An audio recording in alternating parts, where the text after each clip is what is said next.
No livro do Apocalipse, capítulo 1.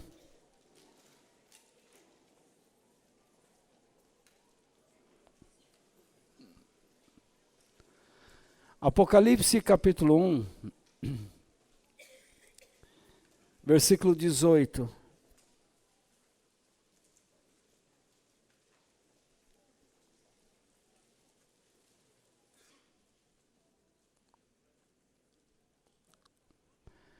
Jesus, ele está dizendo para João, o apóstolo: eu sou aquele que vive. Estive morto, mas agora estou vivo para todo o sempre. Tenho autoridade sobre a morte e sobre o mundo dos mortos. Até aí. Então, nesta época do ano, nós celebramos a Páscoa. Em toda a cristandade. É muito comum os cristãos desejarem uma boa Páscoa. E eu desejo a vocês todos uma feliz Páscoa. É uma data que quase se populariza com o Natal. Porque o Natal todos querem dar presentes. E na Páscoa todo mundo dá ovo de Páscoa, chocolate. Que não tem nada a ver com a Páscoa, mas está muito bom. Quem ama chocolate, agradece. E quem toma chocolate paga lo que deve, né? Então, é muito gostoso a gente poder dar para as crianças um bombom, e alguns adultos adoram. Às vezes eu vejo daqui, eu tenho vontade de rir. Algumas irmãs que dizem para mim que estão fazendo regime, mas não para de, enquanto eu estou pregando, tirar trufa da bolsa. E pensa que eu não vejo, ela vai atrás da cabeça do da frente, enfia tudo na boca, fica assim, ó.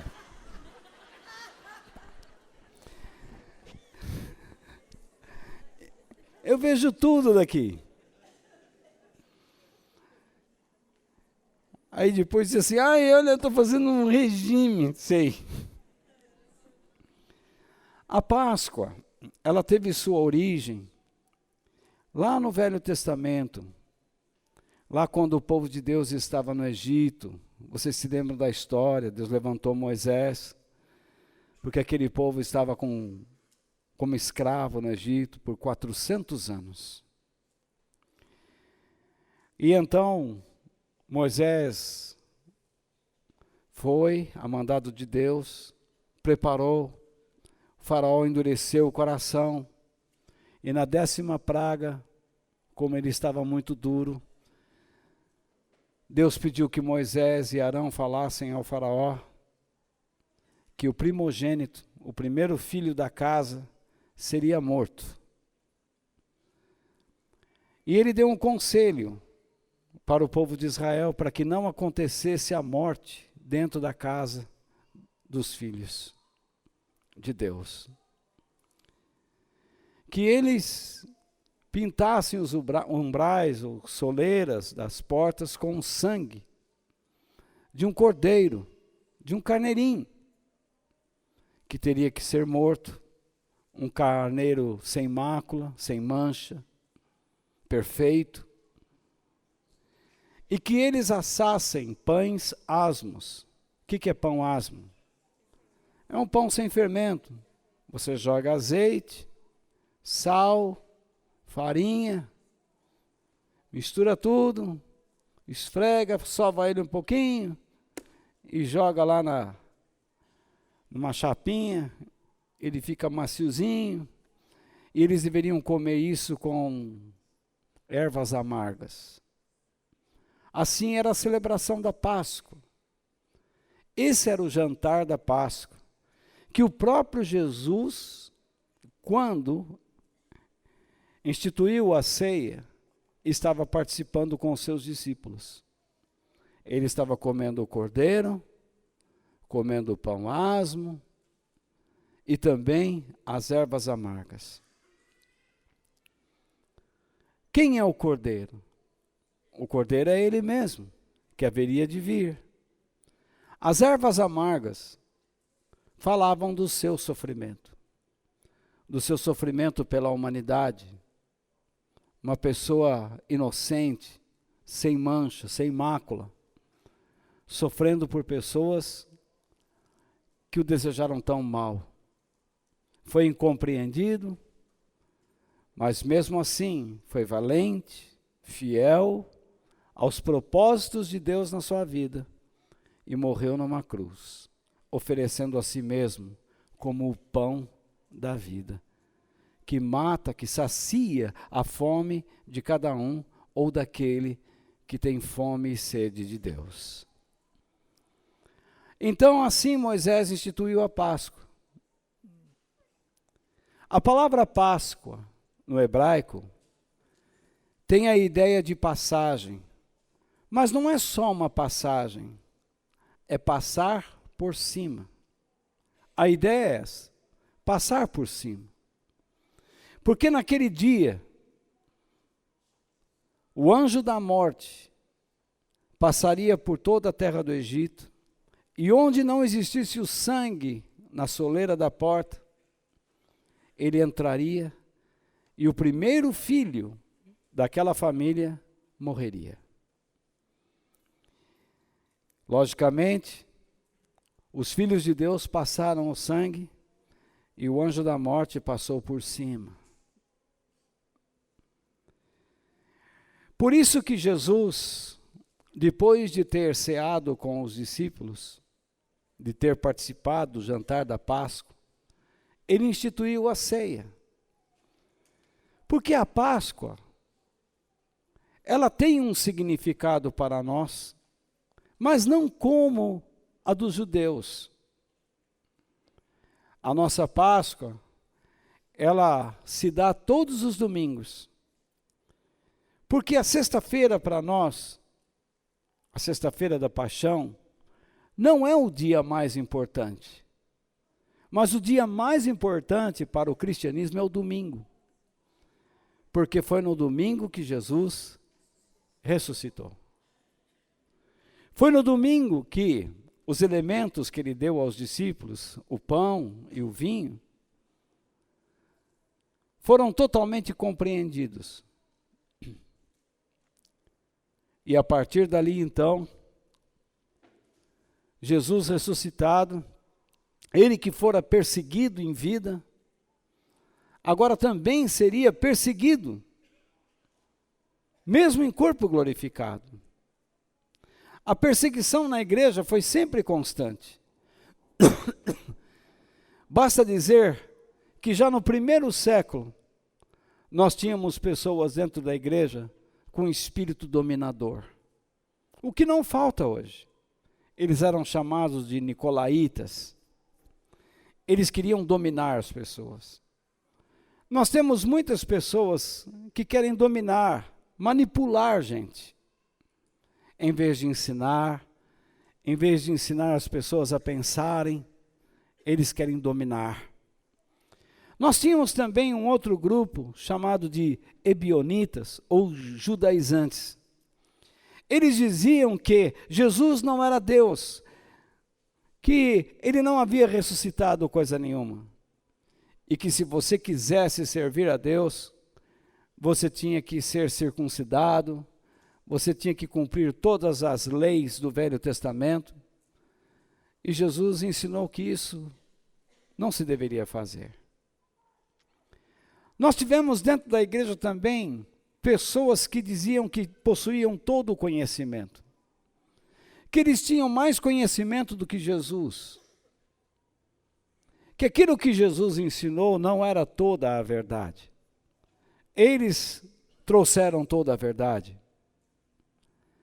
Diziam que não importa o que você faça com o seu corpo, porque o seu espírito já está nas mãos de Deus. Uma vez que você crê em Deus, não importa como você vive. Você pode viver como quiser, mas Deus te conhece, Deus sabe quem você é.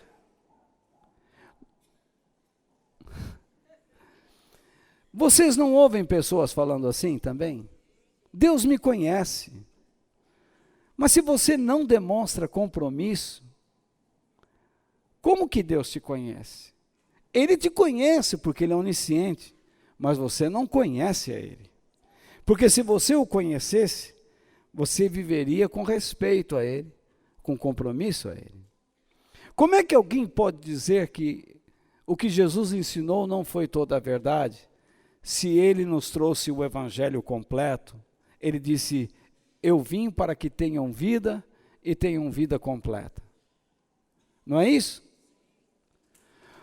Como é que as pessoas podem tentar manipular outros indivíduos, tentando dominar a mente de outras pessoas, se nem Jesus fez isso?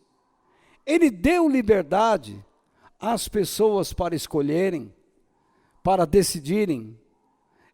Ele deu liberdade para que você decida o que quer. Ele deu liberdade para você viver como quiser. Você vive como quiser. Se você não quiser andar com Deus, problema seu. Se você quiser relaxar no seu relacionamento com Ele, o problema é seu. Ele ensina. Agora, se você amar o ensinamento dele, você o segue. Quando João escreveu essas palavras que nós lemos aqui, todos os discípulos de Jesus, aqueles que ele havia escolhido, já estavam mortos. Já estavam martirizados. Só João havia sobrado. Afinal de contas, João morreu velhinho numa cidade chamada Éfeso. Quantos estiveram em Éfeso comigo? Vocês se lembram daquela cidade? João foi pastor ali. Ali existia uma grande igreja. E João foi pastor naquela igreja já velho. Ele morreu com mais de 90 anos. Ele viveu muito, mas sofreu. Ele ficou na ilha de Patmos, quebrando pedra, trabalhando para o Império Romano como escravo. A festa está boa lá, hein? Olha só, hein?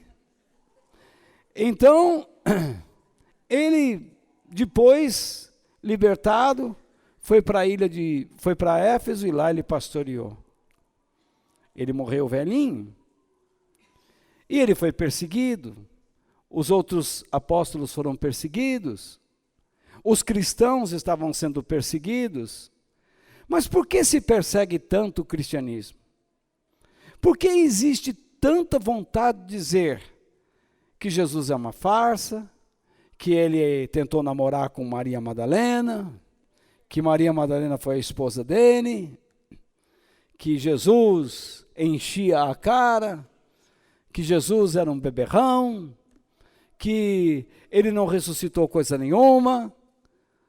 Por que existe tanta vontade, até documentários de televisão, de grandes redes de televisão, para tentar dizer que a vida de Jesus é uma farsa?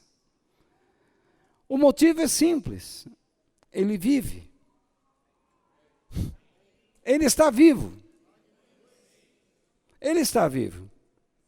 Porque ninguém persegue ou odeia alguém que está morto. Você persegue e odeia aquele que está vivo. Uma vez que a pessoa morre, entra no esquecimento. Por que Jesus não entra no esquecimento? Eu não estou nem aí com Maomé, eu não estou nem aí com Buda, eu não estou nem aí. Mas eles estão aí com Cristo. Por que esse ódio de Cristo? Porque ele está vivo. Nero está morto. Você sai na rua, você vê alguém odiando Nero? Eu vou matar aquele filho da mãe. Não, já entrou no esquecimento. E Hitler, Adolf Hitler. Você não vê ninguém reclamando na rua de Hitler. Maldito Hitler. Você não se simpatiza com o nazismo, nem eu. Mas ninguém sai por aí xingando Hitler. Está morto, está no esquecimento. Joseph Stalin, que matou milhões de pessoas na ex-União Soviética. Ninguém está por aí odiando Stalin. Ele está no esquecimento. Adolf Eichmann, que foi um dos nazistas assassinos que tentou exterminar o povo judeu. Ninguém sabe desse nome. Ele foi condenado, mas ninguém sai por aí odiando. Digo mais, Gustav Franz Wagner, que foi um carrasco nazista em Sobibor.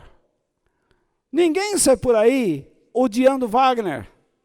Ele está no esquecimento. Por que não falar de Josef Mengele, aquele médico nazista que fazia experiências com crianças, com mulheres, com homens judeus?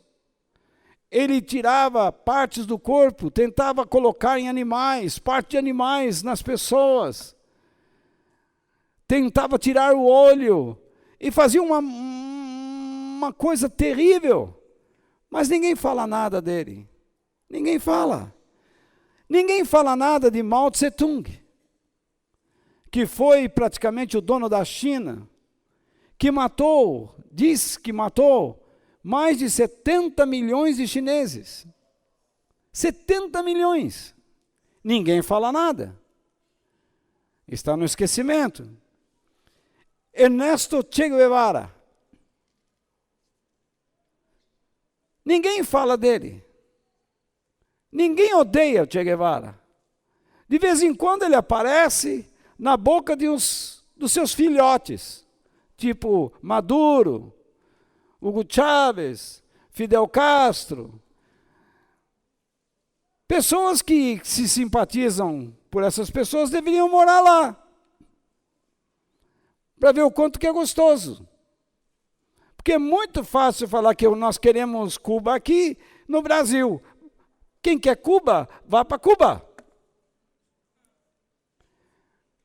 Vai lá, receber $80 por mês e tenta comprar um carro, tenta acessar a internet.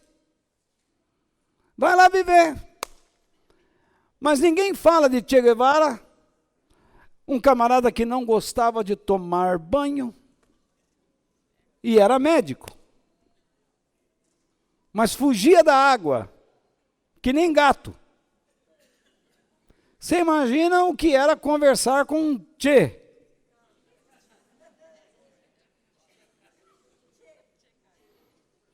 O Che devia ter um cheiro.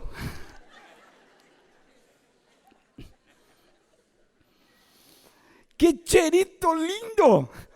Você imagina alguém xingando na rua Osama Bin Laden?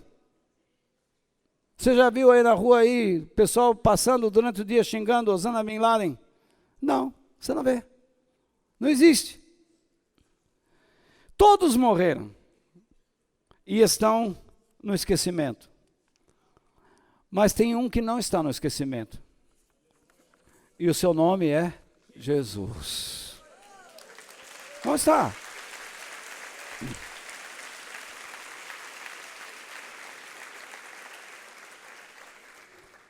Ele diz: eu sou aquele que vive.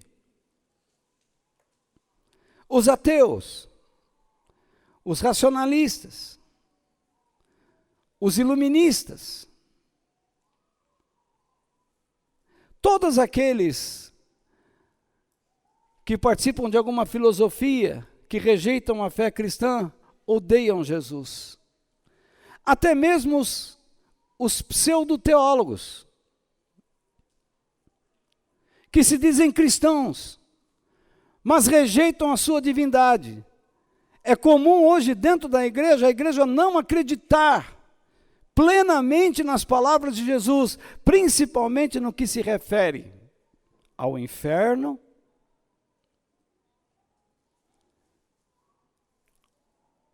e à sua divindade. Jesus foi categórico ao falar sobre o inferno, que existe,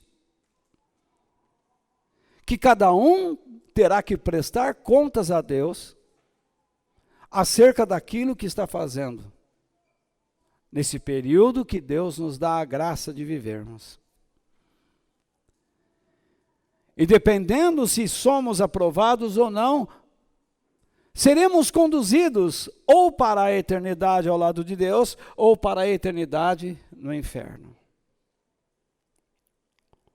Jesus não disse que o diabo está no inferno. Ele não está lá. Ele tem pavor de cair lá. Ele e seus demônios, que são aqueles anjos que ele conseguiu derrubar do céu. Ele tem pavor de cair lá. Mas ele já sabe que irá para lá. Porque um anjo, quando cai, quando erra, ele se contamina de tal maneira que ele não tem condições de se arrepender. Porque ele não é um ser psicológico, ele é um ser espiritual. Mas o ser humano, esse tem condições de se arrepender e de mudar sua vida, de acreditar no que Deus está dizendo, de acreditar nas palavras de Cristo e não duvidar delas. Eu tenho por hábito pregar o verdadeiro evangelho. Eu jamais vou dizer a você que você vai ganhar dinheiro nessa vida. Ainda que você ganhe. Mas que você confie em Deus, para que Ele dirija a sua vida e você não se meta em falcatruas. Nós estamos vivendo num país que quando nós olhamos para ele, nós declaramos humanamente, não há mais solução. Nós vivemos dentro de uma caldeira, de uma filosofia de corrupção sistêmica.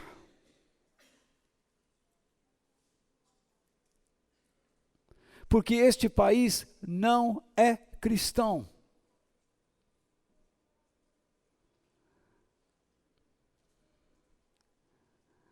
Nós nos assemelhamos aos seres humanos comuns, avarentos, mesquinhos, que acham que o futuro de suas vidas está aqui. Como pode um casal destruir um estado como destruíram o Rio de Janeiro? Esses dias vi nomes que eu jamais imaginaria estar envolvido. Foi uma grande decepção. Dentro de mim existe uma voz que diz: não volte nem no culpado e nem no inocente. Todos precisam perder nos votos para provar sua inocência ou pagar pela sua culpa.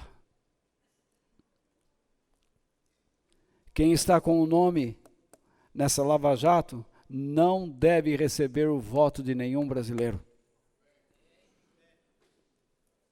Ainda que não seja culpado. Esses movimentos de rua, isso é uma farra.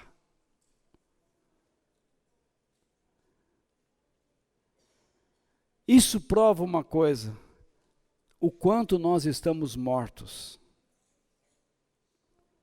O quanto nós estamos na lama. Não é só o Brasil, mas o mundo. Crianças e senhoras saindo da Síria. Pessoas inocentes, dentro de ônibus, sem armas, atacados com bombas, sem a menor compaixão.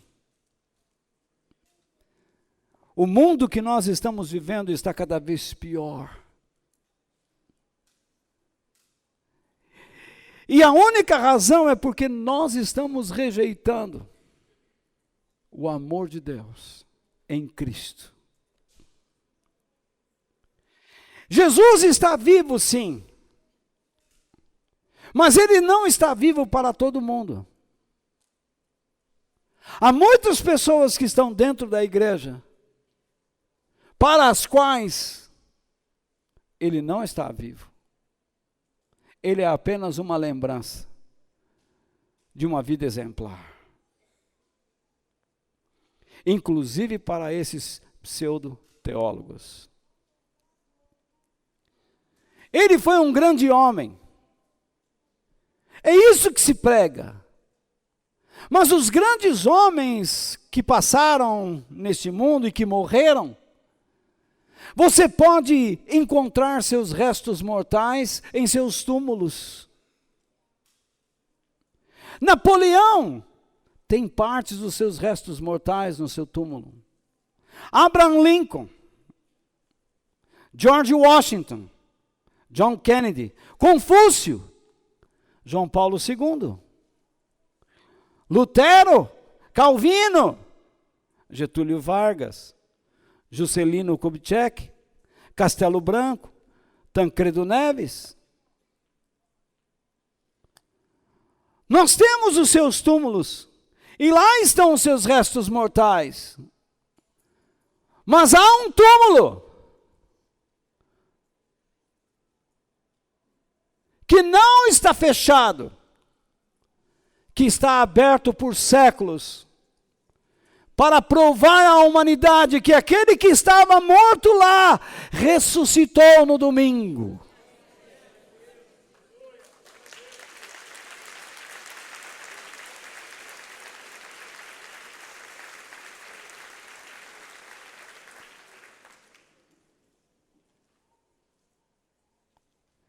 Um túmulo guardado, vigiado,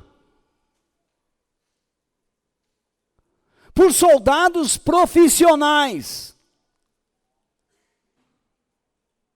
Não era uma guardinha qualquer. Não era um bando de escoteiros. Eram guardas profissionais, treinados. Inclusive,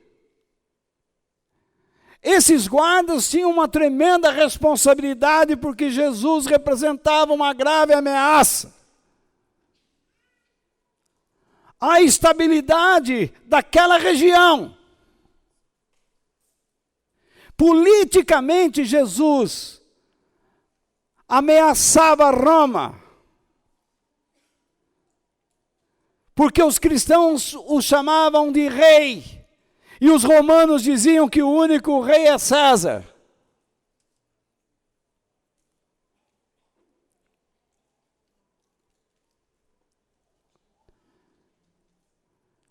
Os judeus odiaram Jesus, porque Jesus os censurou, chamou-os de hipócritas.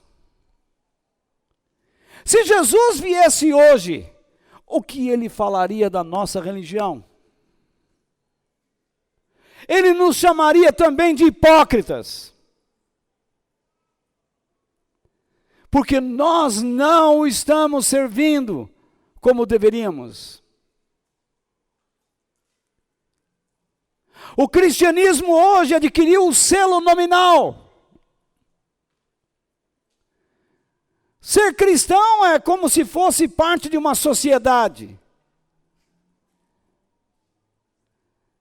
Mas na época de João, declarar-se cristão era andar de braços dados com a morte. era abrir os olhos agora e não saber se nós o fecharíamos daqui a 5 minutos.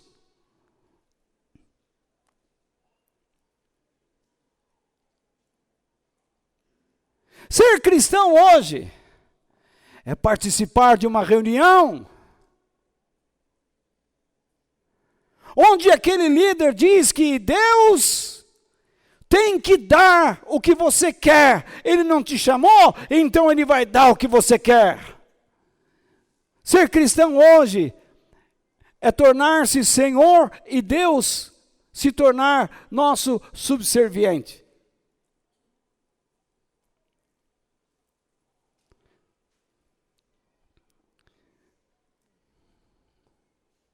Em muitos lugares, o cristão é zombado. O verdadeiro cristão é zombado. E nós temos que engolir seco. Porque na maioria das igrejas só se pede dinheiro.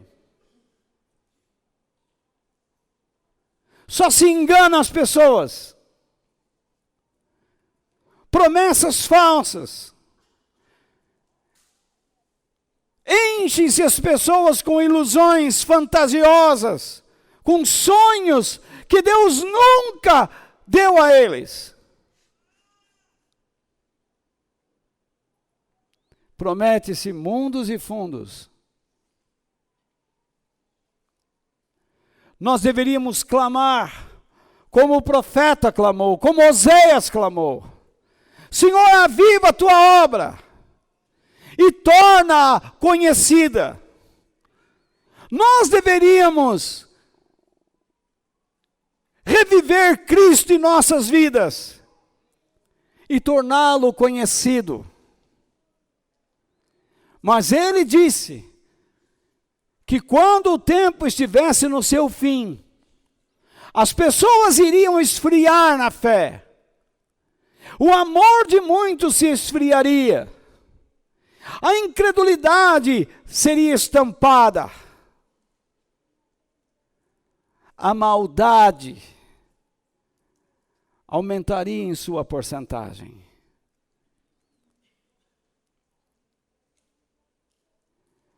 Eu não vejo mais corações ardentes. Eu não vejo mais.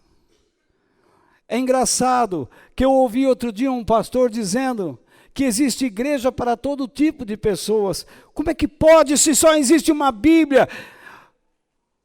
Só existe um Deus, só existe um Senhor.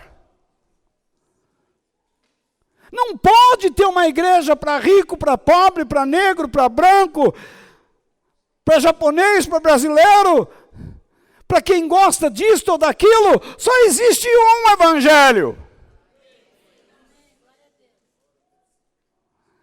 Nós estamos perdidos. Nós estamos nos acabando, nos destruindo. É necessário voltar a chorar. É necessário voltarmos a ouvir o que Ele tem para nos dizer. É necessário que a nossa fé volte a acender. Que em vez de procurarmos nossos interesses pessoais, que nós procuremos a Ele. E buscar-me-eis e me achareis, quando me buscardes de todo o vosso coração. É necessário que nós voltemos a acreditar que Ele é capaz de suprir nossas necessidades, de nos orientar.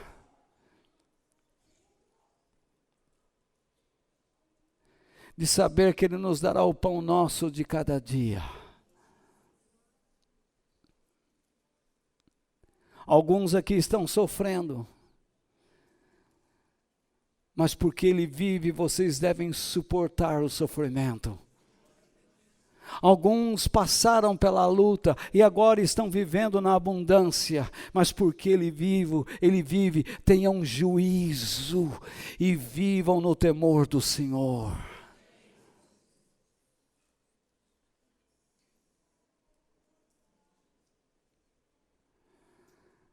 A sepultura de Jesus estava vazia.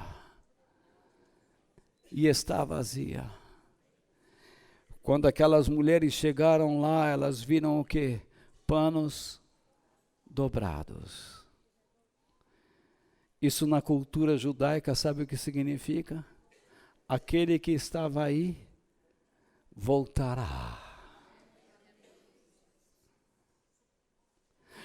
Quando você saía de uma mesa, você estava comendo, você tinha um pano. Se você não ia voltar, você jogava lá e ia embora. Mas se você dobrasse aquele pano e deixasse ali, todos saberiam que aquele lugar está ocupado, que a pessoa que está comendo ali vai voltar. Quando os lençóis que cobriram o corpo de Jesus estavam dobrados naquela pedra fria, quando elas olharam, logo veio o ensinamento. Ele vai voltar. Além do mais, o anjo disse a elas: aquele que vocês procuram não está aqui, ele está vivo.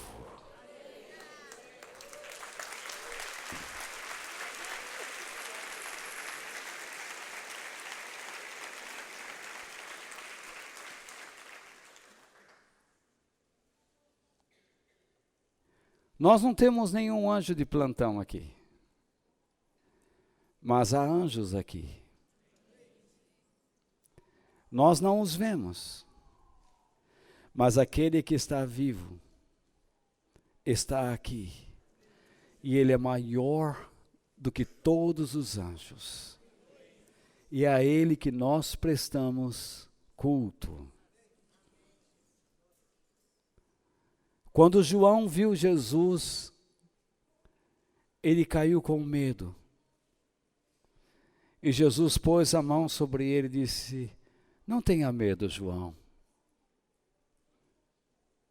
João estava sofrendo muito. Perdeu sua família, perdeu os seus amigos, perdeu sua liberdade. Mas quando ele viu Jesus, ele caiu apavorado. E João ouviu: não tenha medo, eu sou aquele que vive. Imagine um homem sofrendo, gostaria de ouvir assim: João, eu vou tirar você dessa confusão. João, eu vou tirar você da ilha de Patmos. Neto, eu vou tirar você da sua dívida.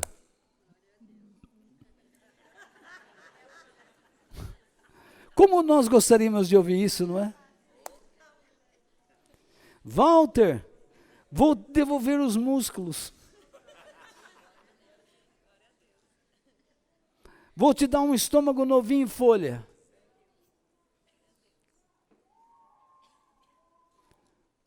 Fulano,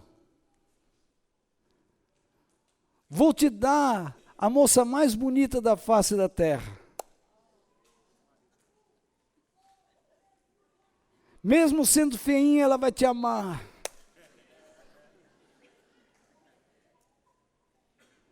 Vou encher sua conta bancária de dinheiro.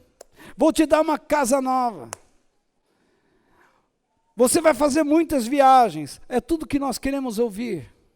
Você vai ser curado. Você vai receber muitas coisas materiais. Mas a única coisa que João ouviu foi essa: João, não tenha medo. Eu sou aquele que vive. Olha para mim, João. Eu estava morto,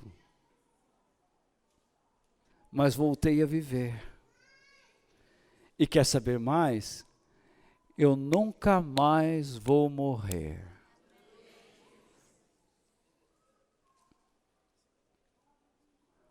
Que efeito tem essas palavras na vida de João e em nossas vidas?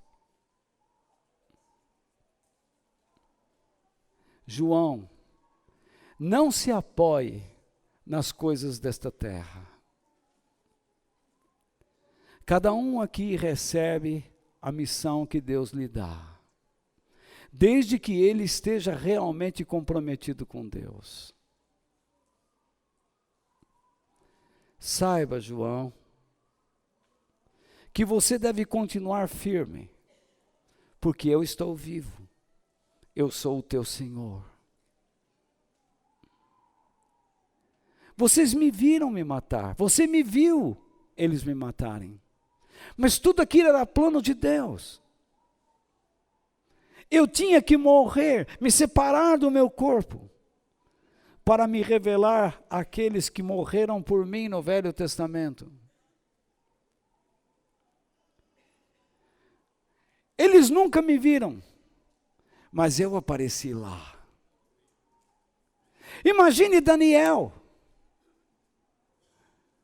Jesus dizendo: Daniel, sabe quem estava com você na cova dos leões? Eu. Sadraque, Mesaque, Abdinego, sabe quem estava na fornalha com vocês passeando? Eu.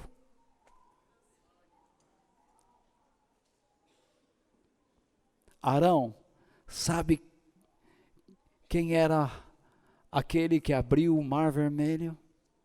Eu. Sabe quem era o anjo que passou pelo Egito? Eu. E ele pegou aquelas pessoas e levou para a presença de Deus.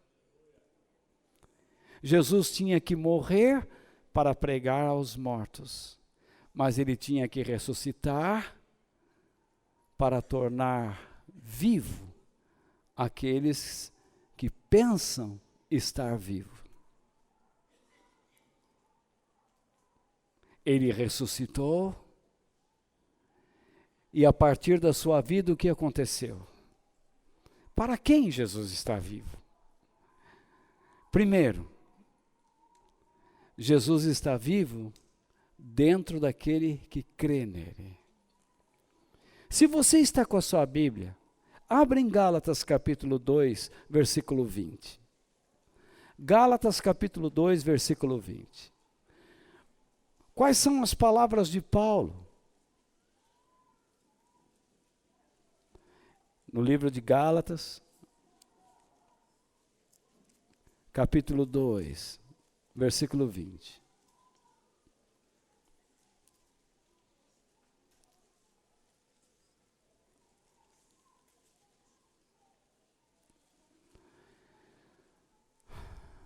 Já acharam?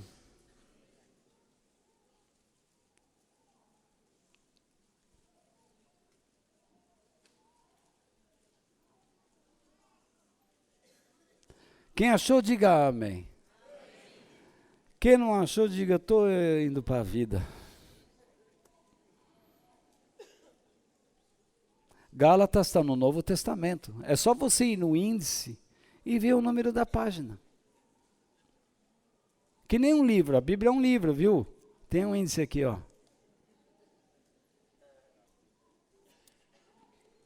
Então, veja só. O que Paulo diz? Assim, já não sou eu quem vive, mas Cristo é que vive em mim.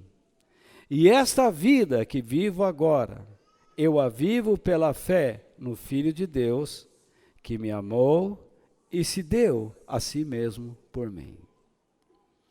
O que é que nós vemos aqui? Nós temos um exemplo de fé, de um homem que amou a Deus.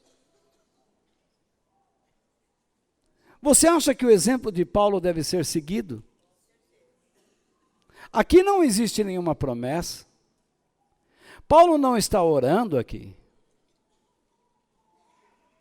Aqui não há verdade. O que há aqui é uma experiência de um homem com o seu Senhor.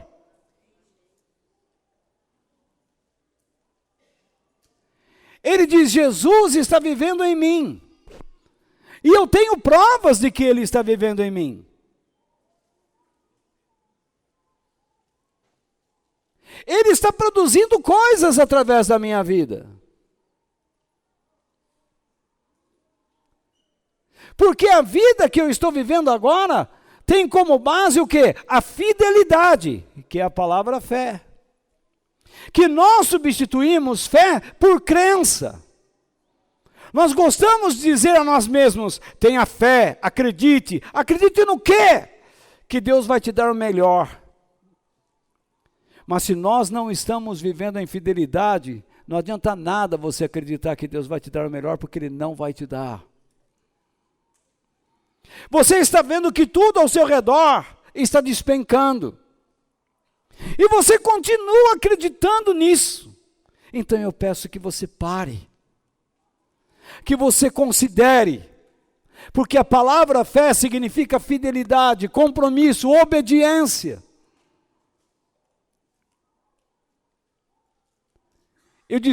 Ele disse, eu vivo em fidelidade, em obediência àquele que me amou e que se entregou por mim. Essa história de ir para a igreja e achar, bom, eu já fiz minha obrigação, isso é bobagem. Infelizmente, há muitas pessoas que acreditam em Cristo, mas Jesus não está vivendo neles. Em segundo lugar, Jesus está vivo através da igreja. Em primeiro, Ele está vivo através de cada um de nós. Em segundo lugar, Ele está vivo através da igreja. O que está escrito em Atos 1:8? Você pode abrir a Bíblia? Atos capítulo 1, versículo 8, o que está escrito lá? Volta um pouquinho para trás. Lá está o livro de Atos. Você tem Gálatas, tem Romanos e vem Atos. Os atos do Espírito Santo através dos apóstolos.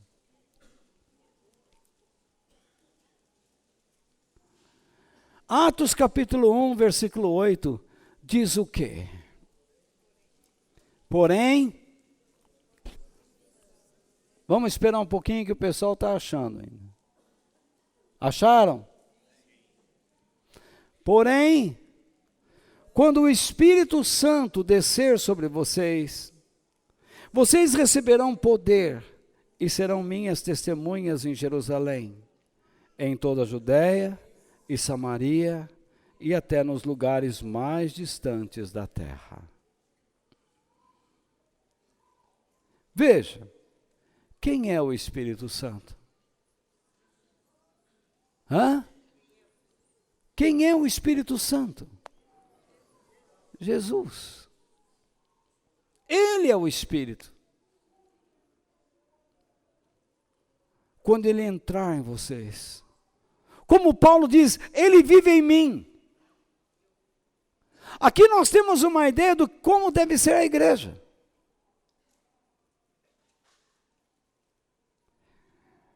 A igreja não está aqui para ficar arrecadando dinheiro. A igreja não está aqui para ficar fazendo assistência social, mas ela faz, porque cuida dos seus mais pobres. O Novo Testamento diz que nós temos que cuidar dos órfãos, das viúvas, porque a igreja era perseguida. E também daqueles que estavam presos. Os presos eram os cristãos que foram perseguidos e estavam na cadeia e nós não podíamos abandoná-los, nem suas famílias. Vocês receberão o quê? Poder. Sabe o que significa poder? Duas coisas: destruição e energia. Porque a palavra poder é a palavra que forma a palavra dinamite, que vem de dunamis. Quando você coloca uma dinamite na pedra, o que ela faz? Explode, destrói. O Espírito de Deus, quando Jesus entra em nossas vidas, o que Ele faz? Destrói. Eu fico pasmo, esses cristãos que sobem montanhas e vão em vigílias, me dá poder, me dá poder. Eles não sabem o que estão pedindo.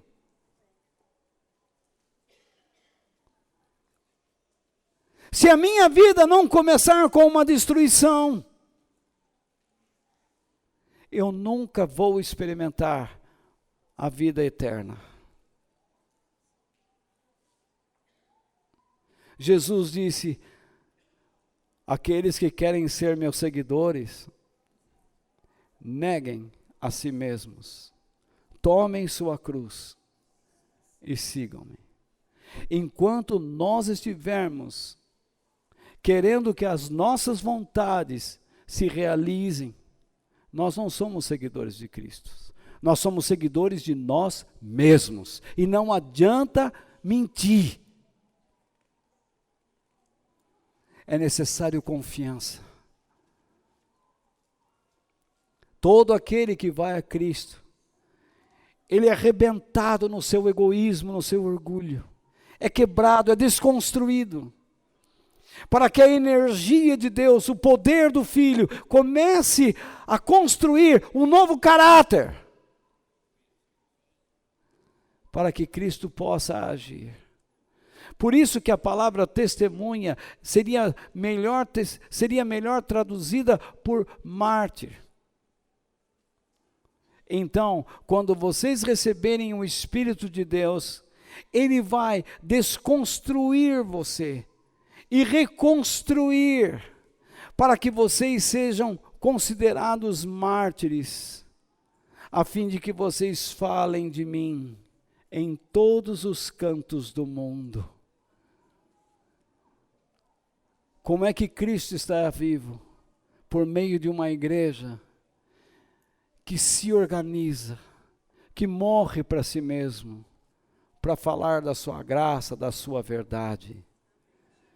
Mas o que eu vejo hoje, cristãos que não querem aprender Bíblia, principalmente aqui no Brasil, onde nós gostamos de fugir da escola, não lemos jornais, mas gostamos de ler revista caras, gostamos de fofocas, nós não gostamos de aprender, porque não gostamos de pensar, de refletir. Nós temos tempo para sair com amigos, temos tempo para passear, temos tempo para fazer todas as coisas, mas não temos tempo para sentar com um filho e conversar com ele assuntos sérios, necessidades que eles têm, passar para eles experiência. Chegamos em casa cansados, dizendo não tenho tempo para nada, mas você quis arrumar filho, então agora você arrumou responsabilidade. Você quis casar, agora você assuma a responsabilidade. Você se entregou a Deus, assuma a responsabilidade. Você fez dívida, assuma a responsabilidade.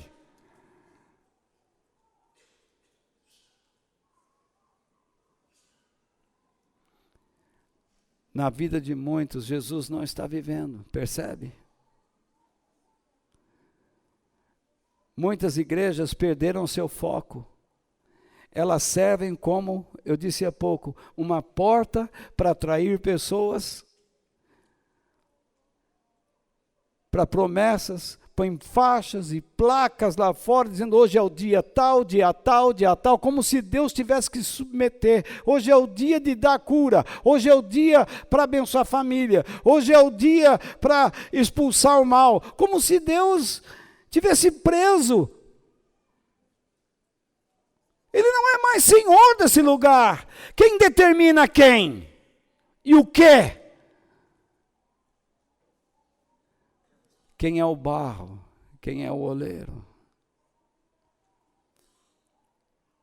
Irmãos, eu só queria que vocês abrissem seus olhos.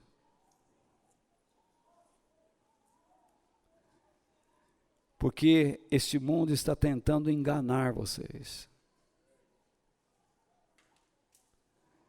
Muitos pastores estão tentando enganar vocês. Eles querem ficar ricos. E vão mentir. Vão prometer coisas. E a única coisa que Deus pede de nós é que nós sejamos sinceros, que nós aprendamos a morrer para o nosso egoísmo, que não abandonemos a nossa família, o nosso lazer, nossos prazeres, que nós não abandonemos a nossa responsabilidade profissional, mas que nós saibamos como agir como filhos de Deus em cada lugar onde estivermos. E por fim, eu agradeço a paciência de vocês. Jesus está vivo através da palavra de Deus. Abra em Hebreus capítulo 4, versículo 12.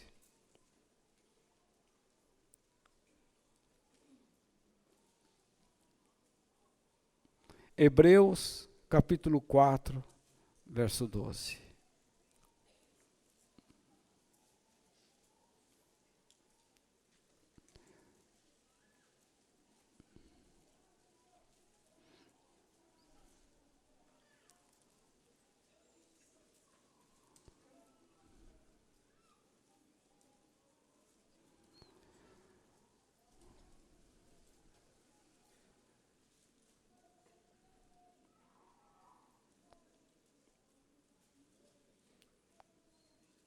Acharam?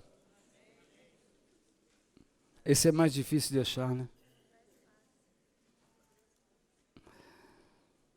Hebreus capítulo 4, versículo 12, diz o quê? Pois a palavra de Deus é o quê? É viva e poderosa.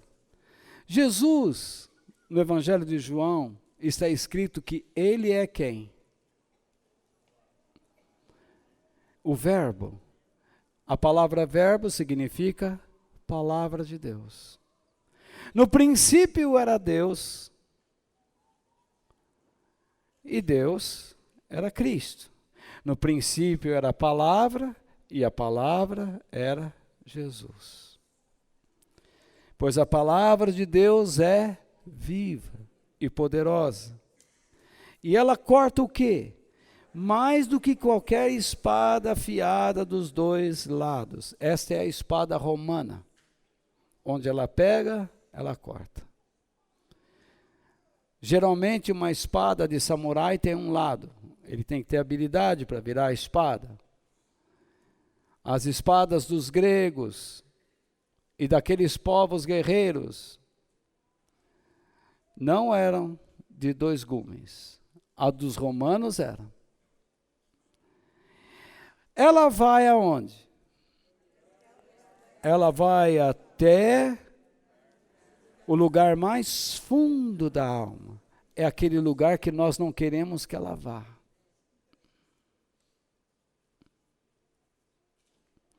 Ela vai até o lugar mais fundo do espírito. É o lugar onde Deus quer que ela vá.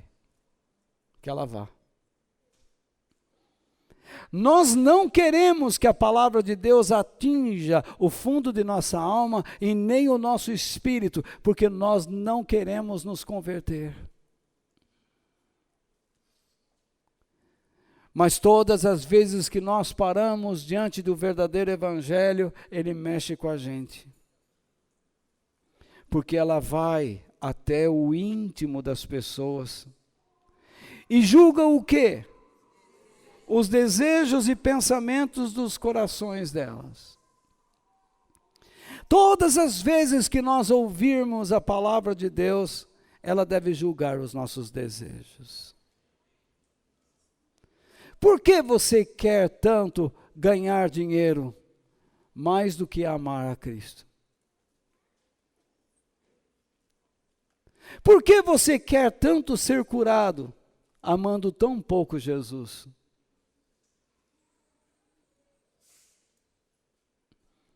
Por que você quer ser abençoado? Que Deus faça tantas coisas na sua vida quando você não tem nenhum compromisso com Cristo. Avalie os seus desejos. Quando Jó estava naquela penúria, E sua esposa lhe dizia: Jó, amaldiçoe a Deus e morra. Ele disse: você fala como uma louca. Nu saí do ventre da minha mãe, nu tornarei para lá. O Senhor Deus deu, o Senhor Deus tirou. Louvado seja o nome do Senhor. Sabe o que ele disse mais à frente? No capítulo 19, quando o seu sofrimento estava tão intenso, Jó disse: eu sei que o meu Redentor vive e que no fim se levantará sobre a terra. Ele nem sequer mencionou: eu vou ser curado. Ele disse: eu vou vê-lo se levantando sobre a terra. A nossa vitória é Cristo. Quando a sua vitória são os seus interesses sendo realizados, Jesus não é a sua vitória. Você se engana. Se hoje Deus te der capacidade para ganhar dinheiro, você tem muita responsabilidade com Deus, porque a quem é dado, será cobrado. A quem muito é dado, muito será exigido. E ai de você, que tem recebido de Deus, mas não ouve as suas exigências. João, você está sofrendo, eu sei. Mas olha o que eu tenho dado a você. O que eu tenho dado a você é o que muitos gostariam de ver. Eu tenho dado a você a eternidade. O teu exemplo, João. Você foi escolhido para ser o que é.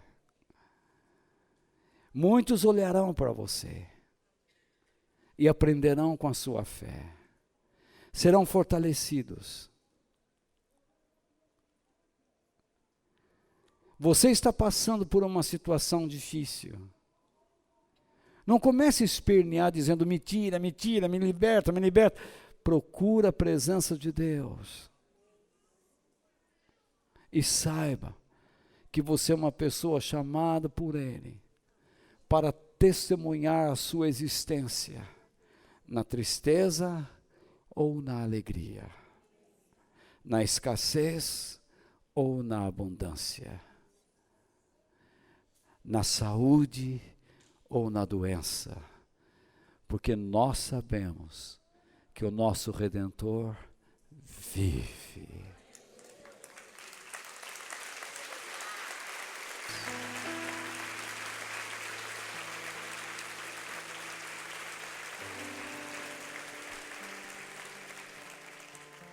Senhor,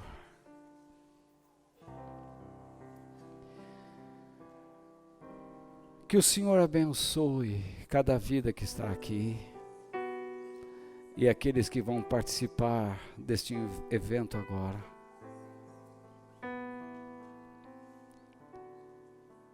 Neste lugar, sempre daremos prioridade à Tua palavra, Senhor. Porque é sobre ela que o Teu Evangelho se forma e que a vida cristã se estrutura.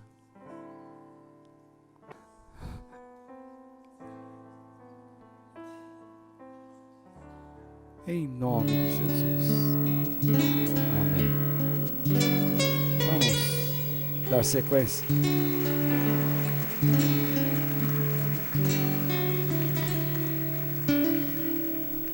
Quem no céu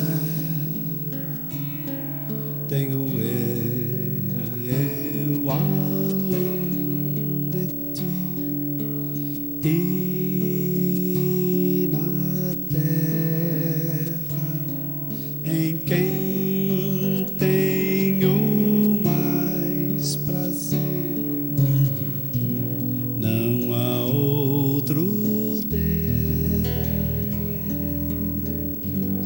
semelhante a ti, Senhor. És a minha